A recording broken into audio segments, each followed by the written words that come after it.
Hello everyone and welcome to this webinar on geospatial analysis using Python. I'm your host Krishna and I'm really excited to bring this amazing 1 hour webinar along with planning insight for everyone.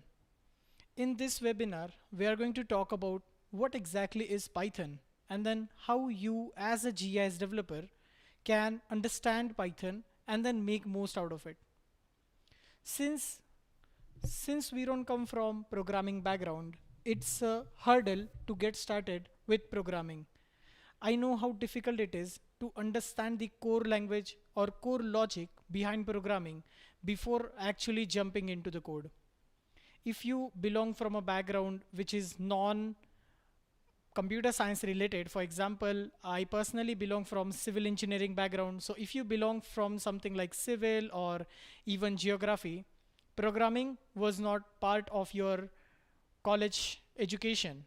And that's why when we look at someone who is doing something with programming, let's say like coding or even writing a script, we often get confused that what is he doing or how is he remembering everything. And this is the paradigm, this is the mindset that we are looking forward to shift from what is he doing to asking yourself how exactly can I do the same thing. I'm going to walk you through some of the examples. I'm going to walk you through some of the examples that I have created for this webinar and also the examples that I delivered this year when I attended and gave lecture on geospatial analysis using Python in GeoPython course. This was an amazing opportunity for me because I got to meet a lot of people and I also learned a lot. So first of all, welcome everyone. Now, before getting into the Python and jumping into what exactly is Python and how exactly that can help us, let's try to spend some time understanding about programming in general. What exactly is programming? So most often when we think about getting into programming, we immediately jump to something like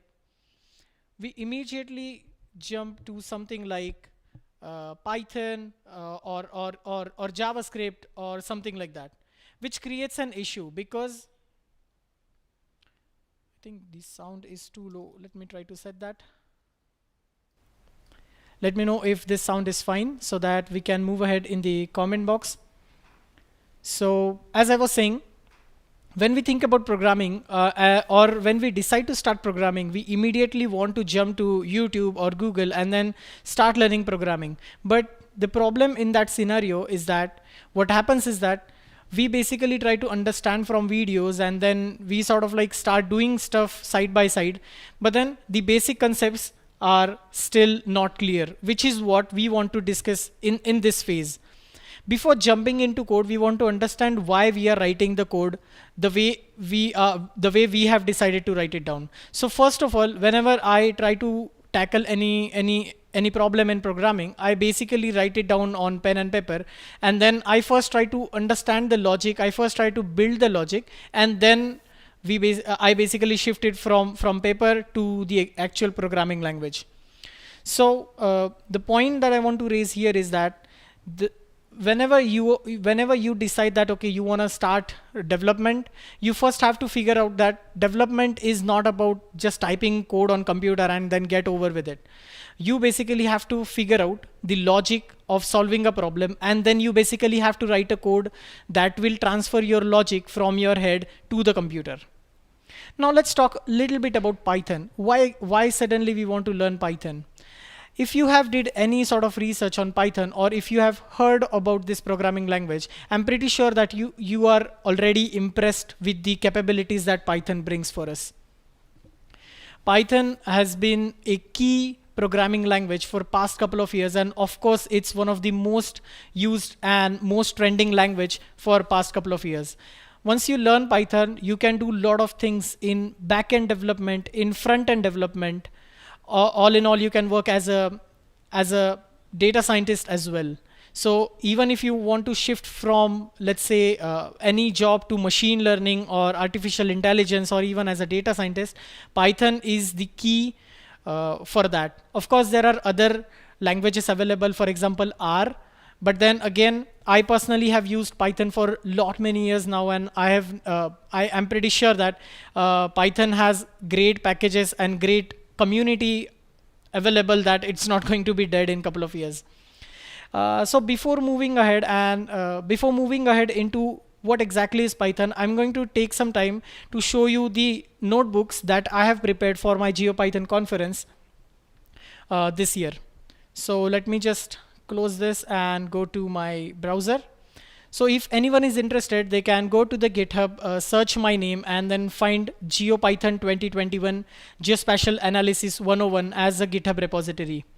In this repository, I have the data, I have the notebooks and things like that. So if you scroll down in the README file, you will find the button known as Launch Binder. Once you click on that, it will basically open existing online repository that I have created along with Python notebooks. Don't worry too much about what exactly is happening or how exactly I have built it. We will see that part later in the course. But this binder will just give you an idea that what exactly can we achieve using Python.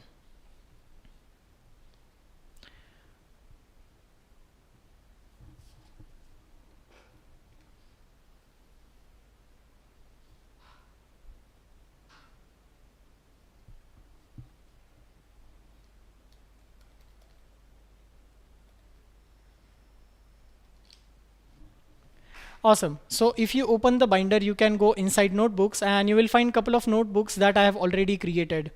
Now, when I decided that I want to take this webinar, I basically had one poll as a post on LinkedIn, and then most votes went to, first of all, creating interactive maps with Python, and then second is getting started with Python. So we are going to focus more on these two topics, but then of course we'll be covering the remaining topics as well. So basically, when we say interactive map, it means that we want to create a map which is not just static, which is not just there with some information, but then user has some abilities. User can click on markers and then get information via pop-up, or user can sort of like add their own data and things like that. This is a great way for you to present information even though it's in the backend, but you can still create an interactive map which will hold your information in a way that it will make sense, rather than creating these static maps. So don't worry too much about the code. Even if you don't understand the code, or even if you get scared by looking at the code, don't worry, we are going to make your life very easy when we actually look at the code, and then we try to understand what we are doing here. So if you look at this first notebook known as vector data, you will see that I have also mentioned some of the texts which can help you to understand what we are trying to do here. Right now we are in the geospatial analysis with Python sort of chapter, not introduction to the Python, just to give you an idea that what are the capabilities that Python holds. So for example, if you have any shape files that you want to display, or that you want to work with, usual way to do it is that we either open it in softwares like QGIS or ArcMap, and then we try to analyze them or visualize them. But the problem in that case is that if you want to do that for, let's say, 1000 shape files, then it can easily become a time consuming task.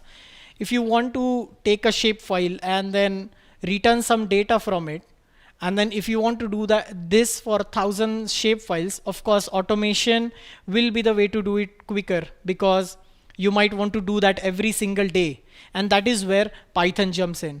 Python has an amazing using Python you can do amazing stuff. Python has an amazing packages available which makes your life easy. For example, I'll be referring to the data which is available to free of cost for anyone to use. If you just head over to Natural Earth Data, you will find all the data sets that I have used in these notebooks.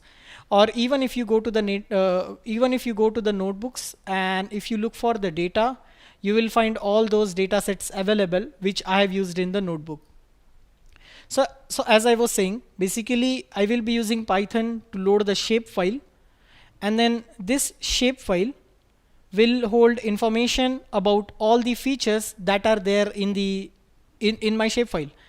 And then I can simply plot it as a static map, as you can see over here, which again can be done using another Python library, which is known as matplotlib. And again, this library is an entire universe in itself.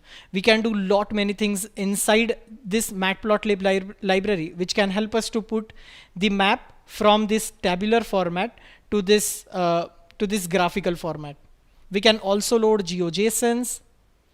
An amazing thing is we can also make connection with the database. So if you have database hosted somewhere that you want to use, you can basically connect your database directly to the Python and then read the data from there. So how can this will be useful? Think about a scenario where you don't have the shapefile or a GeoJSON, but you simply have a connection to your client's database, and then you want to process that database every day. You definitely don't want to download that data every day and then process it and then upload it again. That is where Python comes in. Using Python, we can make connections and then we can do whatever we want, and then we can again push back data inside the database. We can simply import CSVs as well, and then we can also create the geometry from CSV. So usually when we say CSV, we hold information such as lat and long. We don't hold the geometrical information the way we do in shapefile or GeoJSON and things like that. But using Python, we can use those lat and long to convert from the numeric lat and long to the geometrical lat and long. I'll be putting this GitHub link onto the chat box so that everyone can refer to this.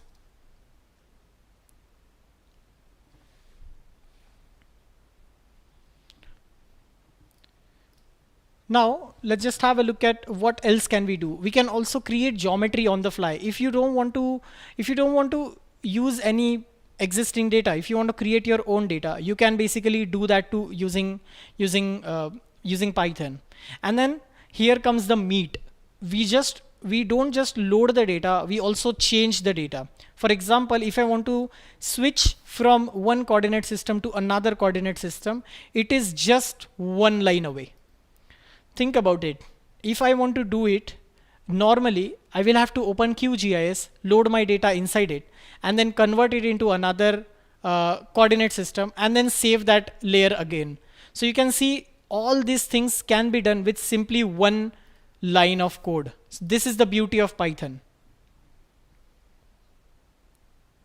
We can also filter the data using Python. So if I want to filter based on metadata, I can do that. But if I want to filter based on the geometrical information, such as give me the results which are in certain bounding box, I'm also capable to do that using Python.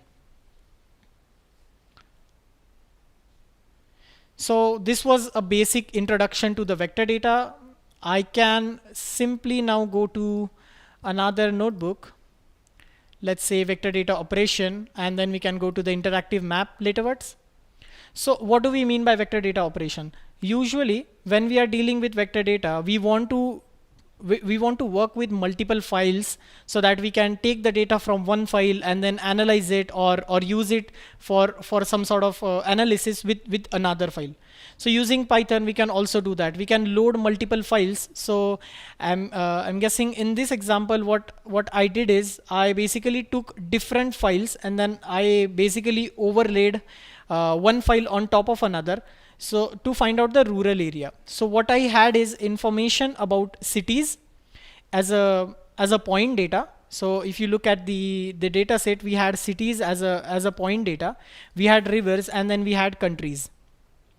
And then what we did is we plotted everything with each other, and then we tried to basically we were trying to find out the rural area. So the way to do it is like we will take the polygon of let's say India, and then we will take each city point, and let's say on an average each city can be of let's say 200 kilometer radius.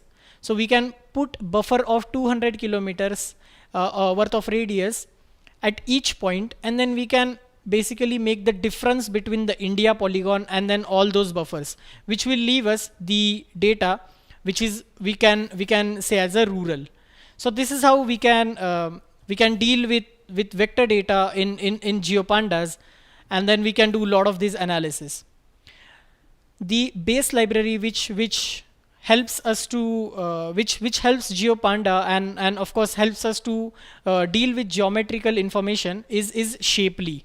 So we are also going to have a look at how to use Shapely, because once you understand Shapely, you can create your own libraries as well, or you can use the base library. Since it will have more documentation and then more functions available, you can create your own functions. And now we will come at the main part, which is interactive maps. So if you want to create your own interactive maps, you can use libraries such as IPyLeaflet. So if I simply run this command, you can see that I got the map with Esri World Topo Map as my base map.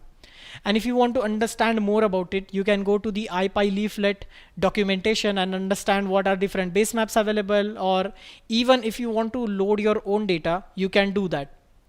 I can simply upload my shapefile, for example, and then I can add that in my map. So if I run this, I'll get all the populated places on Earth. I'm guessing this will be I guess a point data, and then we will be able to see that on the map.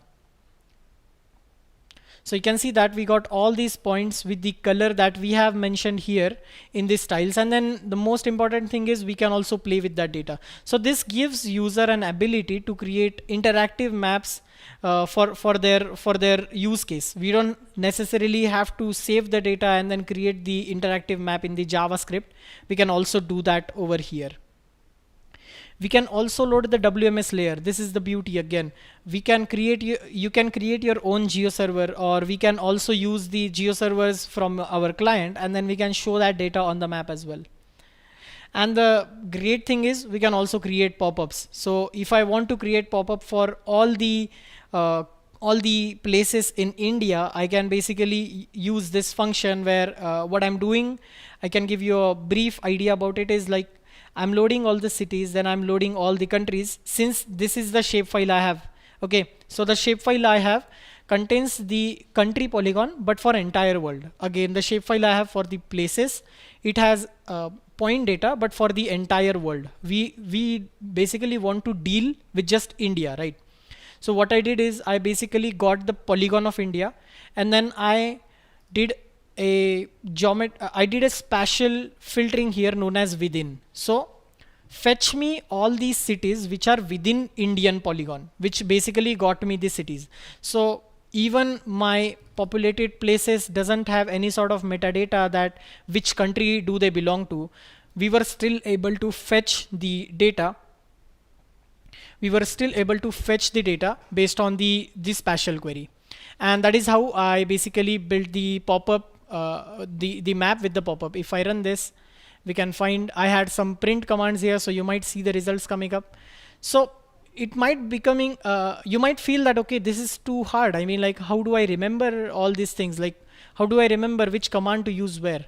But the beauty is you don't have to. And why you don't have to is what we will see in next couple of minutes.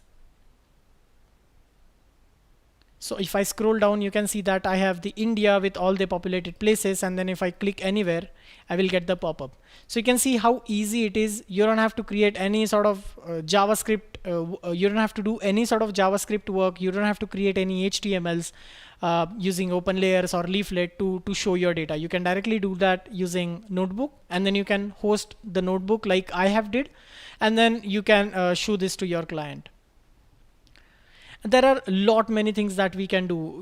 If you just visit IPyLeaflet's official documentation, you'll be amazed to see what capabilities it brings to the user. Now the real question is, how do we learn this? We don't belong from computer science background. Straight away, we have no idea how to code. We have no idea what to code, or we don't even have idea what the heck is Python. How do we get started? Now the real answer to this question is that we basically get started with understanding the logic. We basically get started with first understanding what to code, and then we can see, or then we will be able to answer the question how to code. So first of all, we have to understand that programming is not about Python. It is not that if it takes, let's say, 60, 70 hours for you to learn Python, it's going to take same amount of efforts to learn JavaScript. No, it is not. The base logic behind each programming language is more or less same. If you think about any speaking language that we use, let it be Hindi, let it be English, let it be Spanish, all of these languages have some sort of base, right?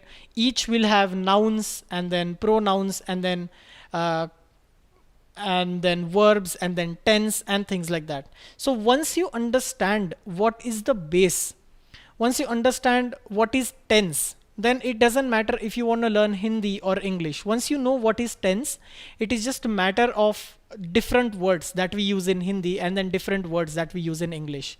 Programming languages work in exactly the same way. Once you understand the core logic behind programming language, you can then switch programming language within matter of days. If you get comfortable with core logic, then you can learn Python. And then if you decide that you want to go with JavaScript, you can quickly switch to JavaScript. You don't have to learn anything from scratch because you will have your basic knowledge up and running. So this is why we are going to spend a lot of time in our first lecture, which is about before starting the course. We are going to spend a lot of time understanding what is programming.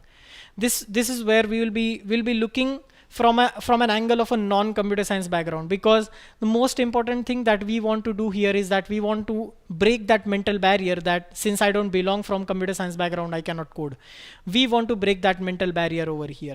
This is where we'll be spending some time. So if you don't belong from computer science background, this is where I am highly recommend you guys to get started.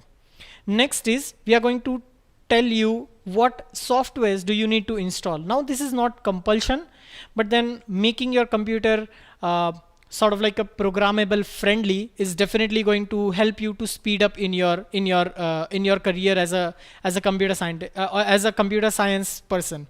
So we are going to teach you what are all the IDEs, that means the softwares that we use to write the programs and things like that. Then we are going to look at this very important thing known as where to search. So you might feel that, okay, why I have just listed 3 websites here. What do I do with these websites? The core logic or the entire industry of computer science is working on helping each other. So if you think that once you become a senior developer, you will basically remember all the code and then you will never have to look on internet, that is so not true. I'm pretty sure you guys have seen memes and then this funny emojis and then GIF regarding even someone is a senior developer, they are stuck at a very silly code for 2 days, 3 days. So now how do we get those bugs sorted? This is where Stack Overflow comes in. So as I said, the entire programming industry works on helping strangers. So whenever you are stuck, you can basically go to Stack Overflow, post your question there, and then someone will answer. And then of course, when you have enough knowledge, you also can answer someone. If when working in the computer industry, you will see that most of these developers will always have Stack Overflow open open on their computer, because this is where all the answers are. So we are going to learn how to use Stack Overflow, how to post questions there, what should be the etiquettes to do that, because if you just put the question over there, chances are pretty high that they are going to take down your question because you didn't follow their norms. Then we are going to look at the W3 schools. Again, this is the school. I can tell you practically that any language that you want to learn, HTML, CSS, JavaScript, SQL, Python, PHP, you can just go to W3 schools and then you can look at all these awesome skills, all these awesome topics that they have in order to understand the language. Of course, when you start web development career, HTML is something that you learn at very base level, and then after just few hours of HTML training, you will think that, okay, now I know HTML. But this is not the case. People can spend years and years learning HTML, and then they will still find new tags and new things inside it. So this is the place where you can find entire information about the language, and then you can practice it as well with their try it yourself panel.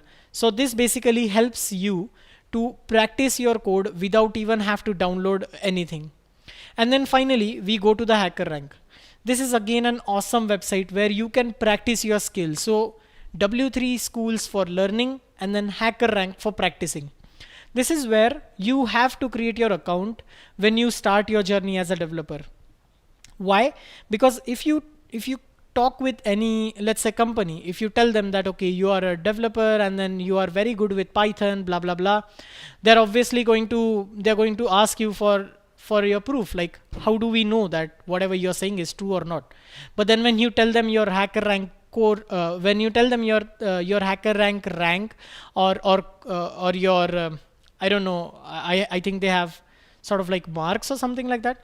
So if you tell anyone that you're standing at, let's say, 500 position in the world for Python, of course that is going to make an impact. And then HackerRank is used worldwide, so it's not like a website which was built just yesterday and then it's in hype right now. Every developer should have a HackerRank account, and then whenever they are free, they can try to solve these challenges, because this is what I personally do when I think that I know some programming language. I basically go here and then I solve the challenge, and then I realize that okay, I don't know any programming language. I have to learn a lot. I have to read a lot. So these are some of the websites that we will be dealing with. And finally, we will start learning Python. We will start from very basic of what exactly is Python, the installation of Python, how to learn or how to get started with even a simple program as Hello World, how to write Hello World in Python, what are packages and environment, and why it is very important for us to understand the logic behind this. Then we will move forward with learning the meat of the Python. And when I say meat, I mean once you learn this, the concept behind variables, list, operators, if else, you can basically use that concept in almost any programming language. Once you understand what is variable, it is just a matter of fact that defining variable in Python and then defining in variable in JavaScript is little bit different, but the core logic, that why variables are created, is same. That is why when you take this course, when you learn what is variable, we are first going to clear your logical understanding of variable, and then we are going to show you the Python way to do that. Similarly, we will see how to create sequential data using list, tuples, dictionaries, set, and things like that. Again, the same thing. Then we'll see operators. Basically, once we create operators, we can change any functions. Uh, I'm sorry. When we learn operators, we can do lot many things, such as dealing with the arithmetic operations, assignable operations, and things like that. If else in Python, this helps us to build the conditional logic in Python. When we say conditional logic, if you think about any website, when you go to any website, for example, let's say Facebook. When you go to Facebook, if you are not logged in, they won't allow you to directly go to your wall because they haven't authorized you yet.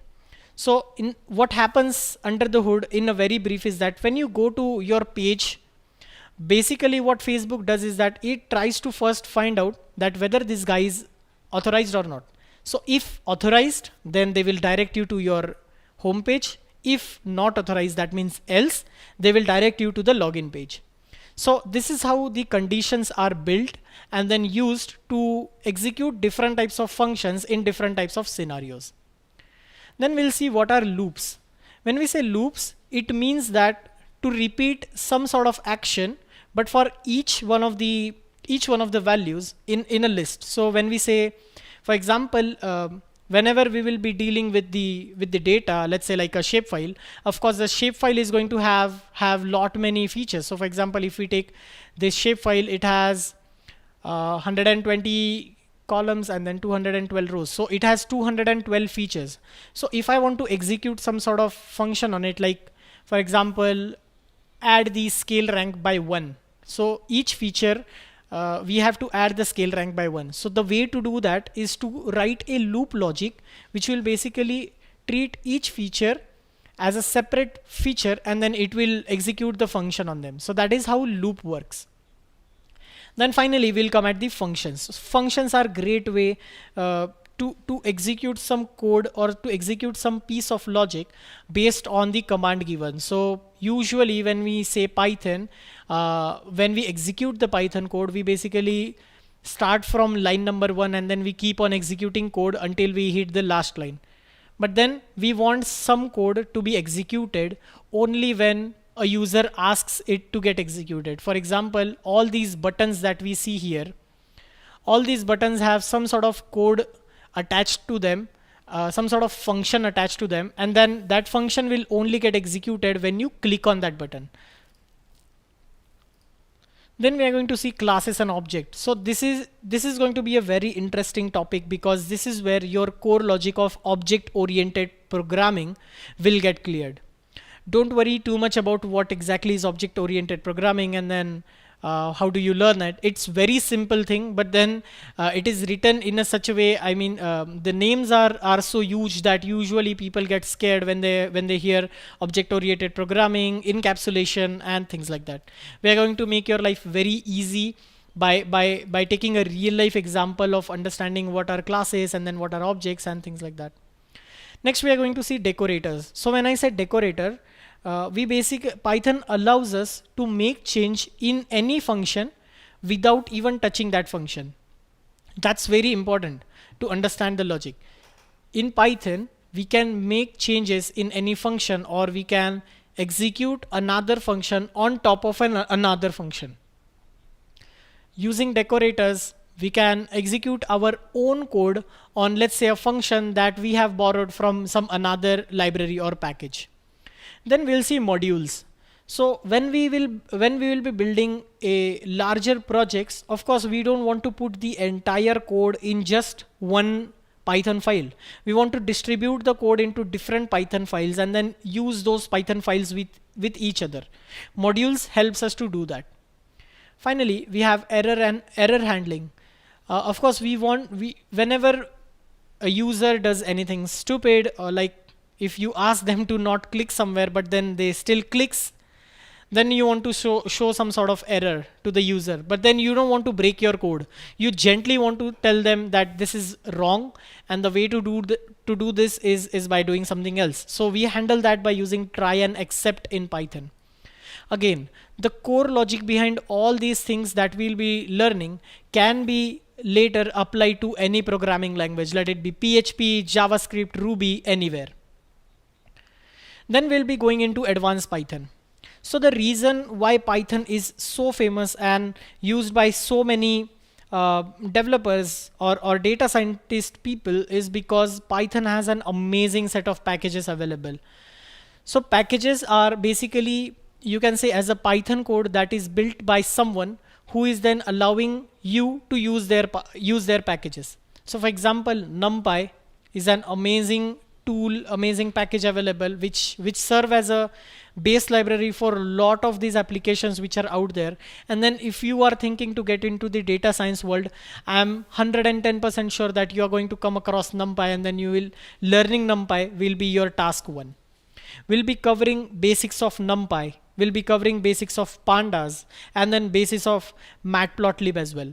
All these three libraries are going to help you even if you don't decide to go into the GIS domain. Learning these libraries will certainly elevate your Python knowledge. Once you understand these libraries, you can build the automation scripts which can deal with practically millions and millions of data points.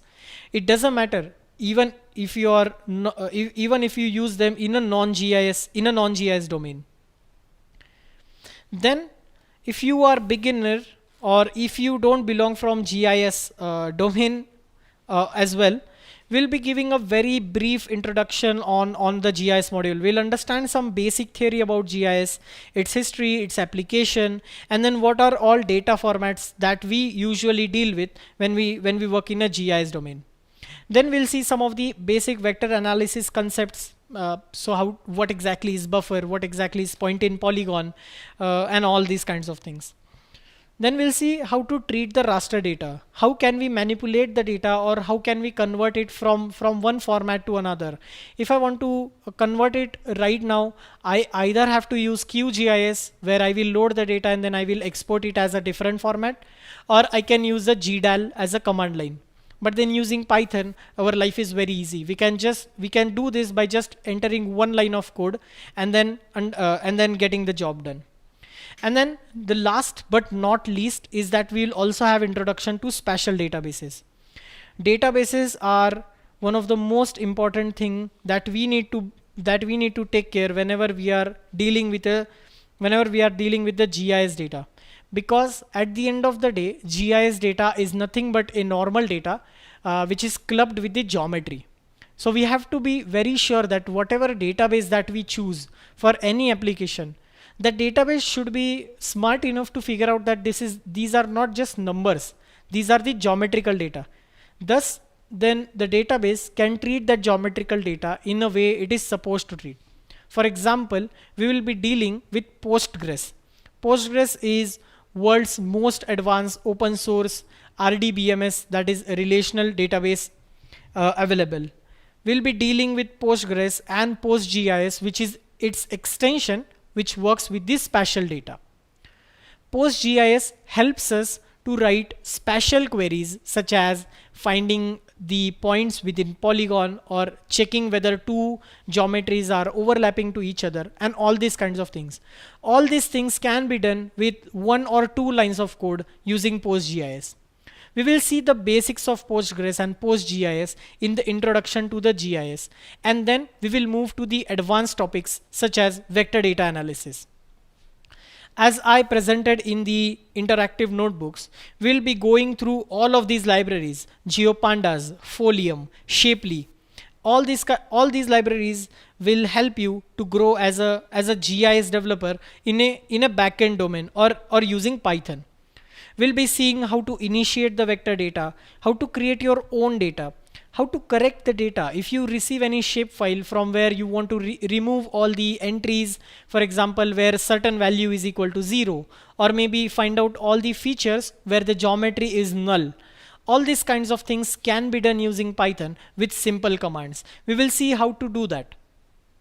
Then we'll see spatial querying of the data. So as I mentioned a couple of minutes ago, I want to find all the cities, all the city points which are within India. But then on those city files, I don't have any metadata where name of the country is written as India. So what I did in that case, I basically created a query which says Indian cities dot within, and then I gave the polygon as an India. So this is a spatial query. We'll see what are all these different spatial queries available and how to use them in Python. Then we'll do some analysis such as creating buffers, intersection, and things like that. And as I promised, we'll be looking at visualization of vector data. First, we will see how to visualize the data so that you can export it as a PNG or a PDF and then attach it to your report. And then we are going to create awesome interactive maps within Python itself. We'll be dealing with WMS data, your own data. We'll be also seeing how to change base maps. Then we'll move to the raster data analysis where, as I said, we'll be converting data formats from one to another. Then we'll see how to modify any raster data and then how to query the raster data based on the values or bounds and things like that. And the last module will be dealing with the spatial database. Once you understand this module, you can work as a Python developer, but then you can also work as a database admin. The job that you're going to get with understanding of spatial data and how to handle it in database is going to be an amazing, because you'll be dealing with millions and millions of data points, and then your job will be to create or to maintain the database tables in a such a way that when user asks for the data, you can fetch it in some seconds only. We are going to see how to create, retrieve, update, and delete the data based on geometry in the database. And then, as I said, we are going to do a lot of PostGIS queries in the Python notebook itself. I'm going to explain all the PostGIS goodness that we have available as of now in PostGIS documentation. And then again, we'll be also redirecting that data back to our interactive map, making it more flexible and more robust. This course is going to be amazing, but the best part about this course is not Python. The best part about this course is telling or helping someone who doesn't belong from computer science background about how to get started with working as a developer. Once you finish this course, very you're going to be very confident that you can now switch from Python to anywhere you want. You can go to JavaScript, you can go to PHP, you can even do advancement in Python by learning awesome frameworks such as Django, Flask, and things like that.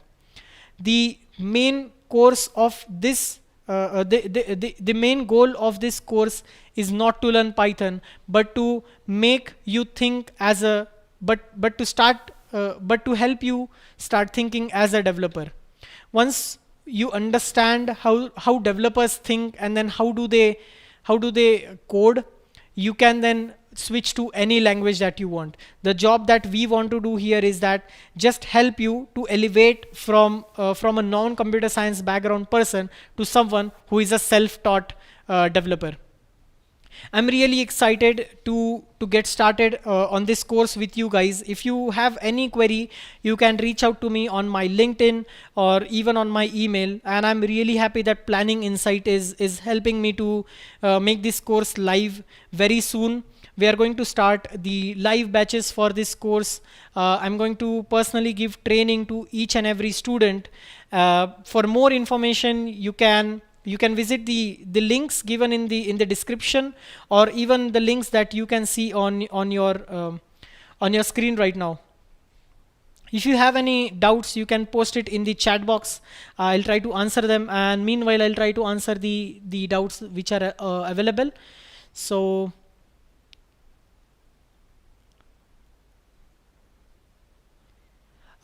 so the first question is, how can you get the course material? If you simply go on GitHub and then just search the name Krishna G. Lodha, you will see my profile there, and then from there you can search GeoPython 2021, and then you can get all these repositories available to you.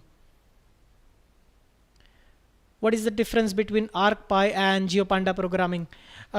Basically, when you say ArcPy or any sort of library, or let's say SDKs available from Esri, all of these are paid services. You have to have some sort of license, or you have to have some sort of key available with you to use ArcPy. But the GeoPandas is completely free. You can build any commercial, non-commercial product with GeoPandas, and then it should be fine. But then again, my whole plan over here is to teach you Python in a such way that if you decide that you want to learn ArcPy, you can switch to ArcPy without any problem. So the core language, the core Python, is going to be same even if you use open source product, or even if you use something like Esri, or even the Google Earth Engine Python library.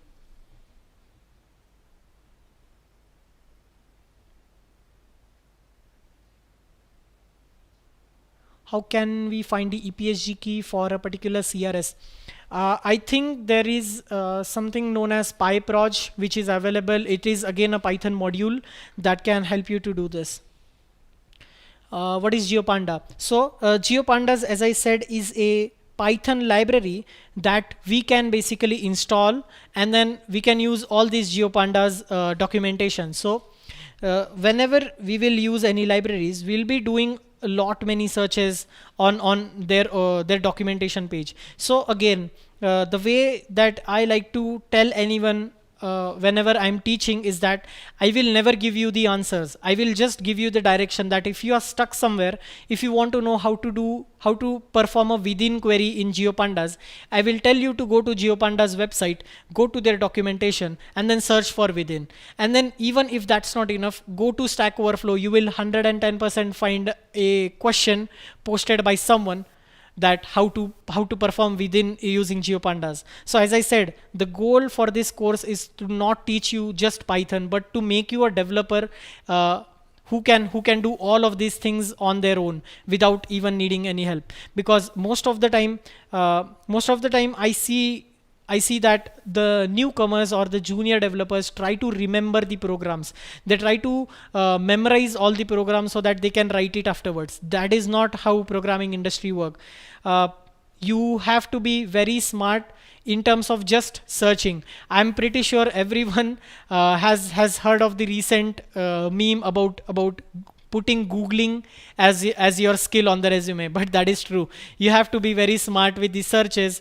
Whatever you want to search, or whenever you are stuck, you have to perform google search. And that is what I always recommend. Even in my previous boot camps, we still have google groups for there, where anyone, whenever they are stuck, they just post question there and then other people try to answer.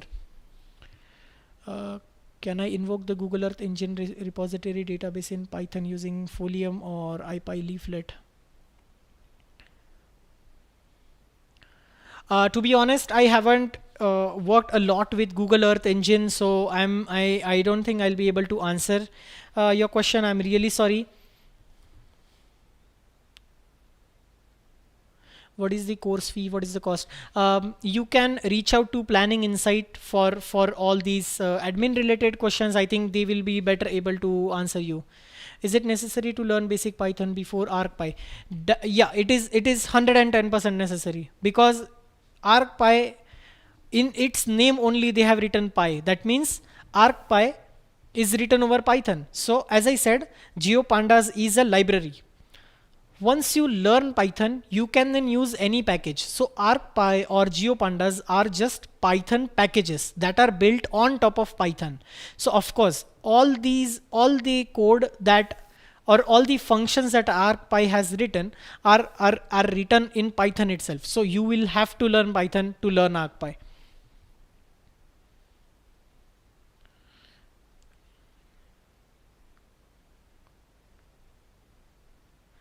I think for the advanced level, there's one question that I already know Python, AI, ML, know how to code, but I want to get more into the depth of GIS. So I guess Planning Insight had an amazing idea where they have broken the entire course in two parts. So one is the basic and then second is advanced. So in basic we will be covering the basics of GIS, basics of Python, and then how to get started with programming. And then advanced course basically works with advanced level of Python, such as those packages, NumPy, pandas, and things like that. And then we move directly to vector data analysis, raster data analysis, working with spatial databases and things like that. If you know Python and GIS both, I think then you can just get started with the advanced course. But if you definitely want to brush up your knowledge, I will highly welcome you in the basic course as well. Once you understand the basics of these programming languages, I think the only way to get confidence is by practicing more and more. So the way we have designed this course is that every day, when we are done with the course, we will have a project ready for you that you have to submit next time when we meet.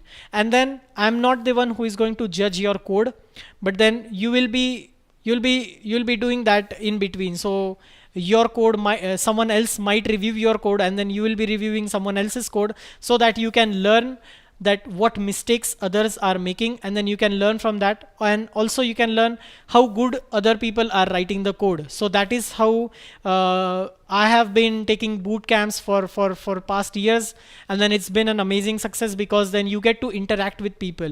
Entire computer science industry just depends, or just works on how easily, and then how confidently you can communicate with strangers. So that is the key skill that we want to develop. So as I said, that it is not just a Python course. We are also going to focus on these soft skills, like how to put questions, or how to talk with strangers in bare minimal words, so that you're not also boring them.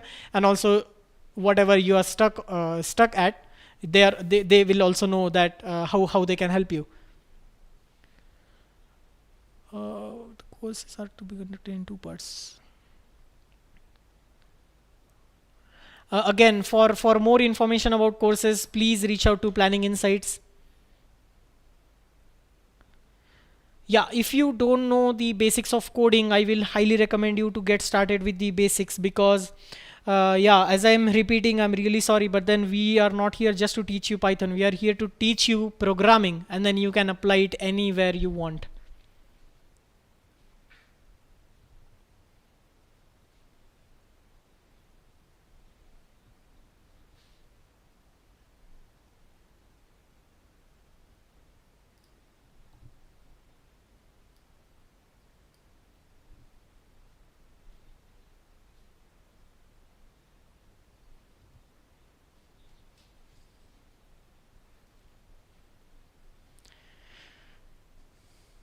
Awesome. I think we are done here. I'm really grateful for Planning Insight to give me this opportunity to speak with them.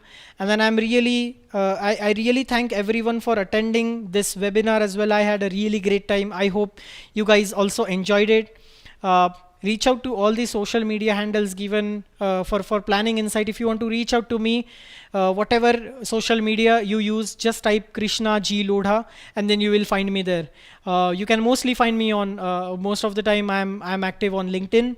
So feel free to ping me on LinkedIn, and then make sure that before you leave this page, make sure to hit the subscribe button, because on this channel I keep on uploading WebGIS related videos every now and then. Thank you everyone for attending. Have a good night. Thank you.